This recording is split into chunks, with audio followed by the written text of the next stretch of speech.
Hey everybody, it's me, Bakisa, and welcome back to the Canva Cafe. I have been missing, but Happy New Year. This is a tutorial on wig packaging. It was requested by one of you guys, so I hope you like this tutorial. I actually had some mock boxes from when I used to sell hair, and this company is one that I was going to utilize, and as you can see, it's sturdy and it's hard. I want y'all to be aware of that, and that's the size that we're going to be designing today. So as you can see, the company is called UPrinting, and you can go in there, pick the size of your box. That way you know the size that you need to utilize in Canva. So I'm just showing you to go in, pick your box or whatever packaging you're using from them, and you just go and get the measurements. And once you get the measurements, and you can see this website allows you to customize each side. We're not going to design for all those sides because I ain't got that type of time. So right here, I'm just grabbing the sizes and I'm just going to go and take it over to Canva. So we go to the custom size, and then you will put your own measurements in. And the measurements is the one that we selected from the website. So it's whichever size you picked. And don't forget to be mindful of when you're doing the sizes, whether it's inches, centimeters, pixels, or what have you, so that you get the right dimensions. So we're going to start with the dimensions for the outside and inside box design, which is 12 inches by 10 inches. And here over to the left hand side where it says file, we're going to name our page so we know exactly what it is when we upload it. And I'm just naming it the box cover. And you can do inside cover or sides so you'll know exactly what you're uploading. And you can just watch as I design, and if I have any tips, I'll come back and let you guys know. So here's just a quick preview of what we will be doing, and some I don't even know what I'm talking about. These are previews of one that I made, and just some inspirations for you. I don't know. I designed these like 4 weeks ago, and I'm just now doing the tutorial. I'm sorry. What I meant to say, these are the images we're going to make for the tutorial, and I'm going to show you how to adjust them and make all the other ones that I'm showing you. Okay. So let's get started. I'm just going to remove the background from the images and just center these ladies at the top. And I don't know why I'm narrating when you can see what I'm doing. I'm going to use the blur, which I have said many tutorials, just to blend out the edges, to soften it up. And I'm going to turn one, is that horizontal, vertical? You know, one of the cools. And you just soften out the edges, okay?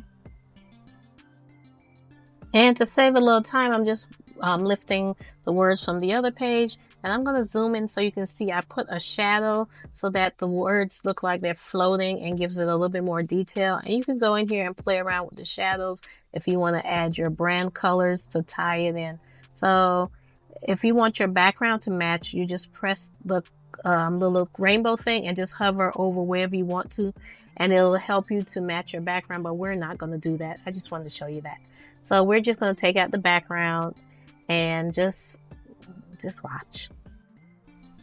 I'm also going to add a shadow to the ladies. Although the background is black, I'm going to add another detail so that way it'll be a little bit more dimensional, and I need it. Okay. So see, as I put that little glow at the back, because I have the shadow, you're able to see it a little bit more dimensional, and I'm going to blow it up so you can see the shadow. See right there, in there. So I'm just going to pop the same words on here, and that box is completed. Now these are just inspirations after you've done your design to pop things in front or behind, just to add a little something different after you've already done your initial design. And because this element I'm using is not a photo or a real image, I'm using my little technique where I go inside of the edit image, and I'm using like the slice, and I realign them. I put everything back to 0 except for one that you can't put all the way back to 0. And once you save it, it changes it into a different type of image, which now allows me to make a shadow. And you could do that with any other, those elements that don't allow you to use shadows, like the ones that allow you to change the colors. Those are the ones that I'm referring to. So once again, I am just popping different little elements up in front and behind just for some design inspiration. And then after I did all these, then I decided which one I wanted to use for our box cover, and which ones I want to use for our box interior, since we're doing an interior design. And I'm hovering over some of them so you can see what they are. So I'm just going back in, hovering. So in case you want to know what I used, I like to share so that you'll know.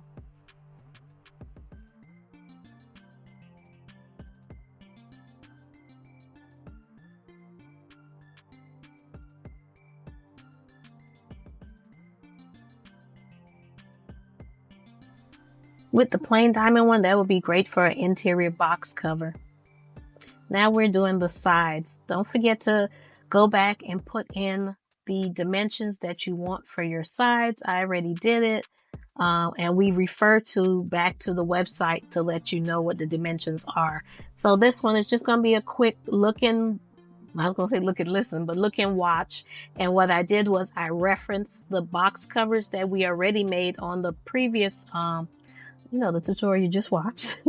And so I'm trying to make everything kind of match a little bit. So whichever one had the diamonds in it, I made a side to match that one, so it would have diamonds to match the ones with the gold. I did the same thing, and therefore. Is that right? I don't know. Anyway, as you can see, I tried to go over the picture and the frame almost pulled in the element, and you can prevent that by holding your key down and the command key as you do your design. You hold both of them, so that way if you hover over a frame, the photo or whatever you're hovering won't fall inside of the frame. And I am using a MacBook. I don't know about anything else right now. So everything is just going to be really quick so that we could just design really fast. I am just utilizing, what am I doing? No, what I'm doing is I'm just duplicating so I can show you how I made that design. I used that same diamond. I shrunk it down, duplicated it, and put it next to each other. And with this one, anytime there's going to be a solid edge, flip it upside down so you could have the free edge so it looks a little bit more natural, just like I did. And whenever you stretch out a design, it'll force it to have a straight edge, and you'll see. And all you'll have to do is pull the bottom portion of the design down to get your that freeform edge, as you can see right there. Right there's the straight edge, which we don't want. So that part will be the top of the design, like I'm showing you up there, so that the free edge will be at the bottom. And as you stretch it out, it pulls the design and messes up the free edge, so you have to pull it down from the bottom also. I hope that makes sense. So the next one, I just had that beige background, and I'm going to use this particular element that looked like a little sand or whatever, and I stretched it and I put it behind the design, and that's just how I did that one. So all you can do is just duplicate as many cake that you want and just do different designs. So maybe you want to have different type of boxes for maybe VIP packaging, or I don't know, whatever you want to do. Next, we're going to download them and save them, and that's why I named them. So when I download them, I'll know what they are. And we're going to go over to the website, and you follow the directions on the website. This is not a tutorial for that, so I just clicked and I'm going to pull up the designs I wanted to use, and I'm just doing this so you could kind of see what the designs will look like after you've saved them onto this particular website. You can use whichever website you like. And I'm going through to see which ones I want for, the front. I couldn't decide, so I just picked one. And I think this is the one I picked. And you would just use however the device tells you to use it on the website, child. And on the right hand side, you see it gives you a little template of a little 3D template mock-up of what your boxes will look like. That way it gives you a chance to recenter it or put it however you want to make sure it's showing up correctly. And you could put a design on all the sides. It probably would cost you more depending on the website. So you do what's in your budget, okay? And here's that silky one that I used that I said would be great for the inside of the box. And look how pretty that is over there. You could use the diamond one or whatever. I hope you enjoyed this tutorial. If you found some value in it, please give me a thumbs up. Don't forget to like, share, and subscribe. Love you. Bye.